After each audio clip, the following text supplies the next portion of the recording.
আসসালামু আলাইকুম এভরিওয়ান। তো সবাই কেমন আছেন? আশা করি সবাই খুব ভালো আছেন। আজকে আমি বাড়িতে আপনাদেরকে টুটি ফুটি বানিয়ে দেখাবো কিভাবে বাড়িতে থাকা উপকরণ দিয়ে আপনারা খুব সহজভাবে বাড়িতে টুটি ফুটি বানাতে পারবেন। সেটা রেসিপি আজকে আপনাদের সাথে আমি শেয়ার করব। তো এটা বানাতে 3টি উপকরণ লাগবে: চিনি, ফুড কালার আর পেঁপে। আমি পেঁপেটা কালকে কেটে অর্ধেকটা দিয়ে ভাজি বানিয়ে খেয়েছিলাম, তো আর অর্ধেকটা ছিল, তো এটা দিয়ে আপনাদেরকে আমি টুটি ফুটি বানিয়ে দেখাবো। প্রথমে আমি পেঁপেটা থেকে খোসাটা পরিষ্কার করে নিব, তারপর ছোটো ছোটো টুকরো করে পেঁপেটাকে কেটে নেব। আমি যেহেতু পেঁপেটা কালকে কেটে নিয়েছিলাম, তাই উপর দিক দিয়ে পেঁপেটা কালো কালো হয়ে গেছে। কালো অংশটা আমি ভালোভাবে পরিষ্কার করে কেটে ফেলে দিব। আমি এটা পেঁপে দিয়ে বানাবো, কিন্তু আপনারা চাইলেও এটা তরমুজের খোসা দিয়েও বানাতে পারবেন। আমার কাছে পেঁপে ছিল, তাই আমি পেঁপে দিয়ে বানাবো। পেঁপেটাকে আমি লম্বা লম্বা করে স্লাইস করে নিব, তারপর ছোটো ছোটো টুকরো করে কেটে নেব।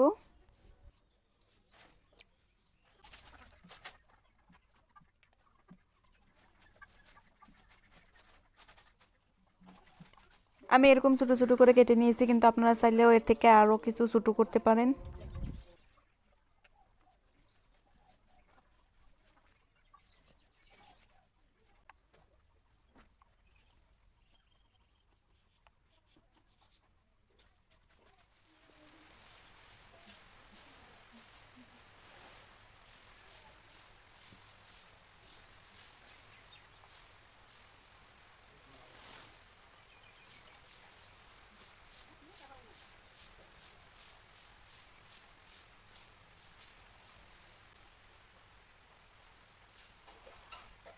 আমার পেঁপেগুলি টুকরো করা হয়ে গেছে। এখন আমি এটাকে চুলাতে আগুন ধরিয়ে তারপর পানি দিয়ে সিদ্ধ করে নিব।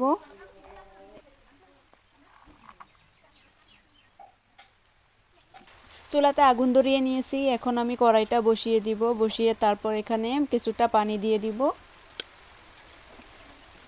আমি পেঁপেটাকে বেশি সিদ্ধ করব না, 90% সিদ্ধ করে তারপর উঠিয়ে নিব, কারণ বেশি সিদ্ধ হয়ে গেলে এটা গলে যাবে। এখন আমি একটা ঢাকনা দিয়ে ঢেকে দেব, আর এটা 5 মিনিট সিদ্ধ করলেই হয়ে যাবে।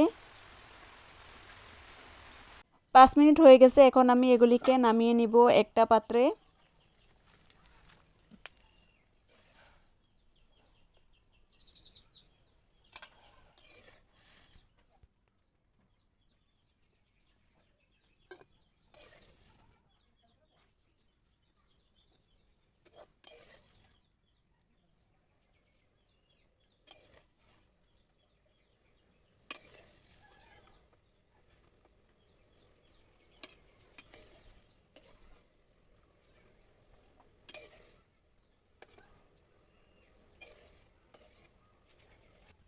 আমার পেঁপেগুলি নামানো হয়ে গেছে, এখন আমি এটাকে সাইডে রেখে তারপর সুগার সিরাপটা বানাবো। আমি চুলাতে কড়াইটা বসিয়ে দিয়েছি, এখন কিছুটা জল দিয়ে দিব। তারপর জলটা অল্প গরম হলে তারপর এখানে আমি চিনিটা অ্যাড করে দিব।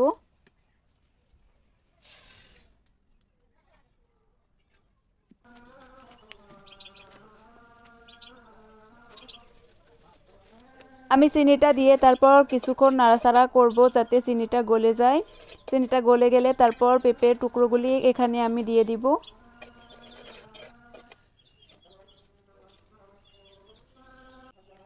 চিনিটা গলে গেছে, এখন আমি পেঁপেটা দিয়ে কিছুক্ষণ নাড়াচাড়া করে নেব যাতে চিনির সিরাপটা পেঁপের ভিতর পর্যন্ত ঢুকে যায়।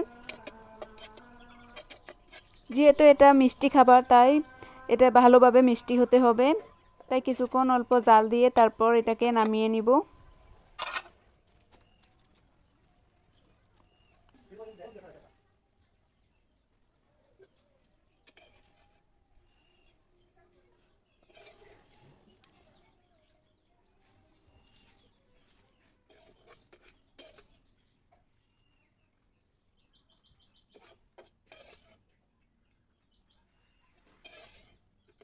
আমি পেঁপেগুলি সুগার সিরাপ থেকে নামিয়ে কিছুক্ষণ ঠান্ডা হতে দিব।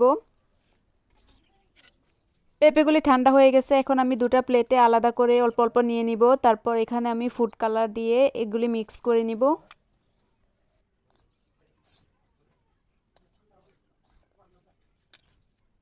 আমি দুটো কালার নিয়েছি, একটা গ্রিন আর একটা অরেঞ্জ।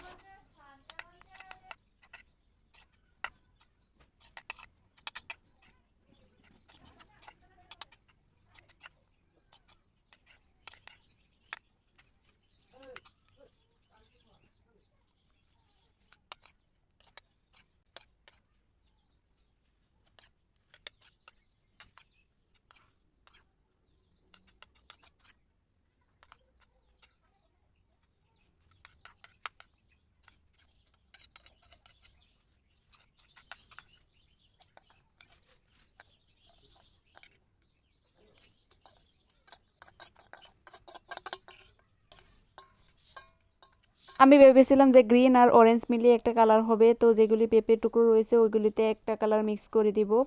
তো তারপর দেখো তোমরা কি হয়ে গেছে, কালো কালার হয়ে গেছে। তারপর অল্প মিক্স করে দেখি না ভালো লাগছে না, তাই আমি ঘর থেকে গিয়ে পিঙ্ক কালার নিয়ে এসেছি। এখন এটাকে পিঙ্ক কালার এড করে দিব।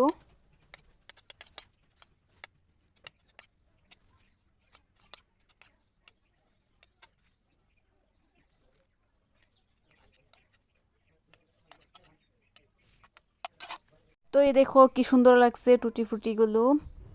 তো এগুলিকে আমি সবগুলি একসঙ্গে এখন মিক্স করে দিব। এটাকে আমি একদিনের জন্য রোদে দিব। রোদে দিলে যে ফুড কালারগুলি আছে ওইগুলি পেঁপেতে ভালোভাবে লেগে যাবে আর শুকিয়ে যাবে। তোমরা চাইলে বাড়িতে এভাবে টুটি ফুটি বানিয়ে কেককে দিয়ে তারপর খেতে পারবে। বন্ধুরা, আমার টুটি ফুটি রেসিপি ভিডিওটা যদি তোমাদের কাছে ভালো লেগে থাকে তাহলে একটা লাইক আর একটা সাবস্ক্রাইব করে দিবে।